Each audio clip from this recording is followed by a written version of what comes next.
어린 시절부터 쌍꺼풀 없이 긴 눈이 고민이었다는 조 씨는 쌍꺼풀이 진하고 동그란 눈이 부러워서 눈화장을 따로 배우기까지 했다고 합니다. 하지만 화장으로 가리는 것도 한계가 있었고 결국 쌍꺼풀 수술을 했다고 하는데요. 그러나 수술은 만족스럽지 못했습니다. 몇 개월 동안 고르고 골라서 후기가 좋은 유명한 성형외과를 선택하고 수술을 받았지만 수술 흉터가 너무 크게 남았기 때문인데요. 그런데 조 씨가 재수술까지 고민하는 사이 병원 홈페이지에는 조 씨의 수술 후기가 올라왔습니다. 수술이 너무 잘 됐고 만족한다는 내용이었다고 하는데요. 조 씨가 쓴 적도 없는 글에 포토샵으로 수정한 사진까지. 조 씨는 가짜 후기를 올린 병원을 상대로 법적 조치를 취할 수 있을까요? 네, 백다희 아나운서. 이 보통 성형 수술하기 전에 병원 홈페이지 등에 이제 올라온 후기를 많이 참고하고 또 마음을 결정하는 데 도움을 많이 받고 뭐 이런 분들이 많은 것 같은데 어떻습니까? 네, 그렇습니다. 홈페이지에 올라온 후기를 맹목적으로 믿지는 않지만 그래도 실제로 수술을 받은 환자들의 후기는 병원을 선택하는 데 크게 도움을 준다고 합니다. 사실 이런 후기는 비단 성형외과뿐만이 아닌데요. 배달 앱부터 병원, 심지어 승무원이나 아나운서들을 양성하는 학원들도 합격 후기 등을 허위, 과장해서 올리는 경우도 많다고 합니다.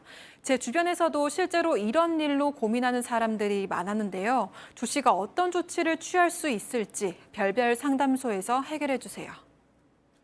네, 별별 상담소 시작하겠습니다. 오늘 소개된 사연은 인터넷과 커뮤니티에 올라온 실제 사연을 각색한 내용입니다. 백다희 아나운서 수고하셨고요.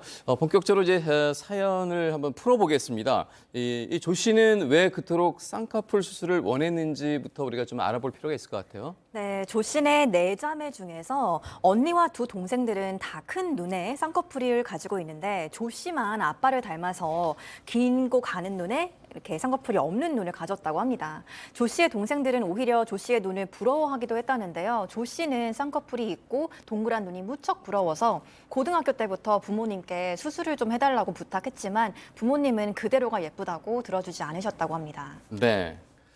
사실 이제 쌍꺼풀 없는 눈을 또 요즘 선호하시는 분들도 굉장히 좀 많은 그런 시대이긴 한 것 같은데, 이 쌍꺼풀 수술이 이제 비교적 우리가 이제 간단한 수술이라고는 하긴 하는데요. 막상 하려면은 조금 고민을 또 많이 해야 되는 거 아니겠습니까? 어떤 그 해야 되겠다는 이 다짐을 한 계기가 있다고요. 결정적인 계기가 있었습니다. 대학에 이제 입학을 하고 화장과 메이크업을 좀 배웠어요. 그래서 화장 메이크업을 하는데 눈 부위가 본인이 조금 약하다 보니까 눈 부위를 되게 화장을 잘했다고 해요. 네. 눈 부위를 되게 많이 화장을 하고 이렇게 다니면서 친구들이 아우 이쁘다. 눈이 특히 이쁘네 이렇게 얘기를 들었는데 어느 날 친구들하고 과에서 MT를 갔는데 네. 술에 좀 마시다가 아무 생각 없이 화장을 좀 지웠다고 해요. 네. 그 눈하고 이런 게 그대로 이 지워진 모습을 친구들이 보고 네. 엄마야 네 누군데? 그건 아니고요. 네. 너 화장을 정말 잘했구나 이제껏 화장 지우니까 다른 사람 같아 이런 반응이 나왔고요. 이 친구들의 반응에 충격을 많이 받았습니다. 안 네. 되겠다. 나는 화장한 얼굴로 평생 살아야 돼. 그러면 쌍꺼풀 해야 되는 거거든요. 큰 결심을 그때 하게 된 겁니다. 네. 충분히 그럴 수 있을 그럴 것 수 있습니다. 같습니다. 그럴 수 있습니다. 네, 그럴 수 있는 것 충분히 수 같은데요. 있습니다. 예. 그래서 그런지 어린 시절부터 이제 눈에 콤플렉스가 이제 있었다는 이제 조씨인데요. 친구들의 그런 반응에 성형수술까지 이제 결심을 하게 된 것 같습니다. 많은 분들이 그렇습니다만 외모 때문에 스트레스 받는 분들 많죠. 네. 네. 그렇죠. 뭐 외모 때문에 사람이 스트레스 받을 수 있다는 건 우리 모두 다 공감할 수 있는 네. 얘기잖아요. 뭐 10대, 20대 여성들은 더더구나 더 외모로 많이 평가를 당하기 때문에 오늘 주인공 같은 경우에 너무 스트레스 받을 수도 있고 뭐 요즘은 뭐 나이랑 상관없이 또 요즘 남성분들도 많이 이제 외모에 신경 쓰는 시대다 보니까 충분히 이 주인공이 스트레스 받았을 수 있겠다 싶은데 우리 아까 처음에도 얘기했다시피 요즘은 정말 무쌍의 개성 있는 얼굴이 더 인기가 있기 때문에 네. 개인적으로는 아깝다라는 생각이 드는 케이스입니다. 네. 요즘 하도 그 성형 수술이 좀 만연하고 좀 많이 일반화된다고 표현하기는 좀 어려울지 모르겠습니다만은 정말 많이들 하셔서 그런데 또 이럴 때 한번 또 여러분들은 어떻게 한번 생각하시는지 괜히 또 궁금해지네요. 무쌍을 너무 좋아하는 제가 무쌍 네. 아니겠습니까? 무쌍인데 네. 저는 사실은 이게 쌍꺼풀이 가능합니다. 이렇게 하면 아, 네. 직접 하면 빨리 가능합니다. 써세요. 되시는데요? 근데 이제 쓰세요. 이게 불쾌해 보이거든요. 네. 할 이유가 없어요. 이걸 하면 더 이상해 보이기 때문에 네. 코도 가능해요. 이렇게 네. 이상해요. 입도 가능해요. 이상한데 그래서 저는 네. 그냥 이게 그냥 살아야 되지 않겠나. 네. 살이나 좀 뺐으면 좋겠는데 아. 먹는 것 때문에 살도 못 빼고요. 네. 아무것도 불가능하다는 생각을 합니다. 승 의원님은 어떠세요? 뭐 하여튼 그런 생각을 우리가 혹시 또 하실 수 있지 않을까? 특히 이제 방송하시는 분들은 좀 신경이 쓰이는 부분도 있을 것 같거든요. 이 얘기하면 오늘 댓글 그냥 또 장난 아니게 올라올 것 같은데 혹시 공조2 보셨습니까? 아, 저는 아직 못 그 맞다. 공조2에 보면 남자 주인공이 두 분 다 그러니까 저는 그 유해진 씨도 되게 좋아하는데 유해진 씨 빼고 두 분이 계시잖아요. 그 딱 이렇게 들어오면 아, 되게 네. 잘생기신 두 분이 계시는데 그 마지막 약간 이건 스포가 될지 모르겠지만 잘생긴 사람 보면 슬로우 비디오로 이렇게 보인다라는 그 대사가 나오는데 네. 저희 식구들끼리 영화 보러 갔는데 저희 집사람이 제가 나가는 모습을 보고 슬로우 비디오다. 이런 아, 이야기를 했기 네. 때문에 저는 그 두 분보다 제가 잘생겼다고 생각이 들어서 이분 진짜 그렇게 생각하시는 분이에요. 그런 생각이 좀 들어요. 진짜 들어요. 아, 제가 오늘 처음 뵀는데 농담 아니세요? 저는 제가 네. 정말 잘생겼다고 대기실 저는 때부터 계속 제가 그런 생각 계속 샤워할 그렇게 때마다 얘기해요. 제 얼굴 보면서 야 진짜 너는 완벽하다. 어떻게 다비드보다 낫냐 뭐 이런 생각을 네. 하는 죄송합니다. 네. 입장이라서 만약에 뭐 저희 네. 집사람이 원한다면 저 어떤 수술도 집사람을 위해서 할 수 있다라는 말씀드리겠습니다. 네.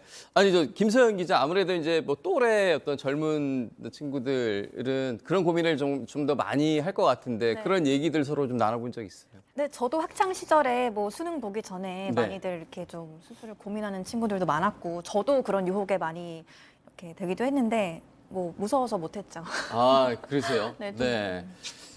박 수장님 어떻습니까? 요즘 네. 정리를 좀 한번 해주세요. 정리요. 네. 네, 저도 사실 하고 싶은 게 많습니다. 네. 코도 좀 삐뚤어져 있고 입도 조금 더 두툼하게 컸으면 좋겠고 나이가 네. 나이인지라 이제 리프팅도 하고 싶고 이런데 바빠서도 잘 못하고 있기는 합니다만 어렸을 때 저는 너무 하고 싶으면 이제 네. 나이 들어서도 계속 후회하기는 하더라고요. 그래서 이제 뭐 완전히 뭐 성형 수술은 하면 안 돼라는 생각을 가지고 있진 않아요. 요즘 어른들도 다 그럴 거예요. 근데 이제 한 번 하면 계속해서 내가 스트레스 받을 때마다 내가 자존심이 떨어질 때 자존감이 떨어질 때마다 계속해서 이제 중독으로 가는데 그건 우리가 좀 지양해야 되겠다라는 생각이 들고요. 참 신기한 건 제 주변에 있는 여자들은 참 다 예쁜데도 다 계속하고 싶어하고 제 주변에 있는 남자들은 다들 자기가 잘생겼다고 생각하는 네, 이런 상황입니다. 네. 참, 이 성형 수술과 관련해서 요즘은 참 너무나 좀 많이들 하고 있고 또 이제 기술도 좋아졌다고 해야 되나요? 그런 부분이 있어서 고민들 다 많이들 하고 계신 것 같습니다. 자, 이제 본론으로 한번 또 돌아가 보겠습니다. 이 조 씨의 부모님이 그래도 엄마가 보기에 또 아빠가 보기에 네 눈이 예뻐 이렇게 이제 생각을 하셨던 것 같아요. 쌍꺼풀 수술을 반대를 하셨다고 했는데 설마 몰래 그러면 수술을 했나요? 저는 뭐 개인적으로 정말 자신이 어떤 특정 부분을 수술을 해서 삶을 살아가는데 자신감이 생길 수 있다면 저는 부모 반대에도 불구하고 하는 게 맞다라고 생각합니다. 자기 인생은 자기가 살아가는 거니까. 그래서 이 지금 사연을 보내신 분도 부모님을 설득하지 못했지만 원래 수술하기로 결심했다라고 합니다. 나도 이제 성인이니까 그래서 열심히 수술 비용을 마련하기 위해서 아르바이트를 시작했다고 해요. 3개월 동안 편의점에서 아르바이트를 해서 이제 어느 정도 성형수술 비용을 만들었는데 그러면 두 번째 이제 그 쌍꺼풀을 할 수 있는 병원을 찾아야 되잖아요. 네. 많은 병원을 리서치를 하고 상담도 받아보고 많이 했지만 결국 좀 그런 생각을 했는가 봐요. 약간 비싸더라도 강남에 있는 뭐 성형외과에서 하는 게 낫지 않겠느냐라고 해서 강남에 있는 성형외과를 선택했다라고 합니다. 네. 자, 그렇게 해서 이제 본인이 선택으로 수술을 했습니다. 그런데요, 이 생각보다 결과가 만족스럽지 못했던 것 같습니다.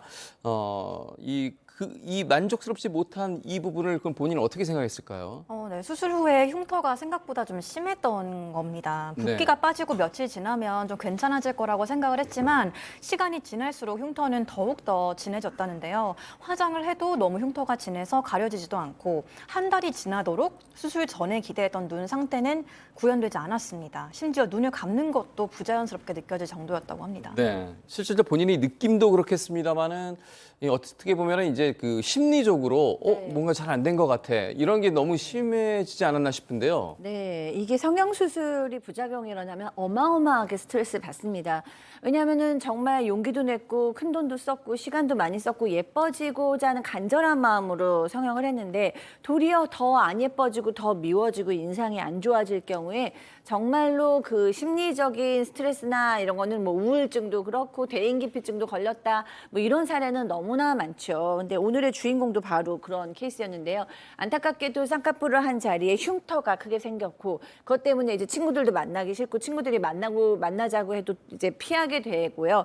또 이제 부모님한테 허락을 받지 않고 몰래 했기 때문에 부모님한테 혼났다고 해요. 네. 그러니까 괜히 어머니 아버지한테도 죄스럽고 그래서 굉장히 심적으로 스트레스 받고 우울한 나날을 보내고 있었다고 합니다. 네. 그러다가 또 이제 일이 하나 생깁니다. 본인은 아무래도 이제 친구들도 만나기 싫고 좀 혼자 좀 이렇게 있고 싶고 이럴 텐데 그러던 중에 이 조 씨가 쌍꺼풀 수술을 했다는 사실을 알고 있는 친구에게 연락이 왔다고요. 자, 기분이 별로 안 좋은데 친구한테 연락이 왔습니다. 친구가 이런 얘기를 합니다. 엄마야, 잘 됐더라. 병원에 홈페이지에 네 얼굴 다 올라와 있다라고 하는 거예요. 그러면서 실제로 정말 얼마나 예쁜지 정말 한번 진짜 보고 싶다라고 네. 얘기를 했는데 그래서 병원 홈페이지 찾아봅니다. 네. 확인해 보니까 얼굴은 모자이크를 했는데 눈은 남아 있죠. 자신으로 알 수 있는 그 정도 남아 있고 그래서 이 수술 경과위에서 이제 비포 애프터로 찍어놨는데 본인은 좀 마음에 안 드는데 이것을 지금 병원에서 홈페이지에서 이 홍보하기 위해서 활용을 네. 했던 겁니다. 이해가 잘 되지 않는 것은 조 씨가 스스로 지금 불만족하고 있는 그런 상황인데 그렇다면 본인이 그 잘 됐다고 후기를 올렸을 리가 없을 텐데요. 병원에서 그러면 뭔가 좀 허위로 그걸 올렸을까요? 여기서부터 이제 가장 큰 문제가 발생하는 거죠. 사실 동의받고 이게 요것만 딱 보이면 사실 사람의 전체 얼굴이 안 보여서 동일성을 확인하기 어렵지만 자기는 이렇게 보더라도 누군지를 알 수 있거든요. 그러니까 네. 그 자기가 쌍꺼풀 하기 전 사진이 이렇게 나와 있는 거예요. 그러면 저희들이 지금까지 이야기했다시피 그 지금 사연을 올린 당사자는 내가 쌍꺼풀 수술이 잘못되어서 너무너무 힘들어하는데 그 후기에 쌍꺼풀이 되는 사진을 딱 보니까 이게 포토샵을 통해서 그 눈이 바뀌어 있는 거예요. 그러다 보니까 자기가 원하지 않는 사진, 자기와 다른 실물들이 올라와 있기 때문에 지금 우리에게 사연을 보낸 이 당사자는 너무나 어처구니가 없었다라고 이야기를 하는 겁니다. 네. 자, 그럼 여기서 별별 상담소 오늘의 궁금증을 한번 짚어보겠습니다. 오늘의 궁금증은요. 허락 없이 가짜 후기 올린 성형외과 법적 책임 물을 수 있나요? 네. 조 씨가 문제 제기를 한다면 병원 측이 처벌을 받게 됩니까? 자, 법적으로는 두 가지 정도 문제를 제기할 수 있을 것 같습니다. 처벌 문제는 형사적인 부분인데요. 의료법에 과장이나 객관적으로 증명되지 않는 얘기를 할 수 없도록 돼 있습니다. 과장 광고나 과장으로 했을 때 1년 이하의 징역 또는 1,000만 원의 벌금에 처할 수 있는데 이 부분이 지금 문제가 될 것 같아요. 거짓 표시, 과장 광고가 될 가능성이 있고요. 만약에 그게 좀 확인이 된다 그러면 나중에 민사적으로 손해배상 청구도 가능할 것으로 생각이 됩니다. 네. 처벌도 처벌이지만요. 앞서서 뭐 사진이 일반 사람들 모를 수 있지만 본인은 너무나 잘 알잖아요. 그 사진부터 당장 삭제하고 싶을 텐데요. 그러니까요. 이럴 경우에 있어서는 일단 병원에게 자기의 의사를 명확하게 이야기하는 게 중요하겠죠. 그러기 위해서는 좀 귀찮지만 내용적 명령이라는 게 있습니다. 편지를 쓰시면 위에 주소를 적을 때 상대방 주소를 적고 그거를 이제 우체국에 가면 세 통을 가지고 이제 서로 간에 확인하는 절차가 있는데 그냥 어렵지 않습니다. 내용적 명을 보내서 이 사진 내려주세요라고 이야기를 하는 겁니다. 그럼에도 불구하고 내려주지 않는다면 아까 변호사님 말씀대로 이거 의료법 위반이거든요. 그래서 의료법 위반으로 경찰에 한 번 정도 고소할 마음이 있으시면 고소하시면 되고 그 고소 이후에 분명히 자신의 초상권 침해로 인해서 민법상 손해배상도 가능하니까요. 한 단계 하시는데 제일 먼저 자기의 사진이 그 병원의 어떤 사진으로부터 내려와야 되기 때문에 내용 증명 오늘이라도 해서 보내시는 게 가장 빠른 방법이라고 말씀드리겠습니다. 네.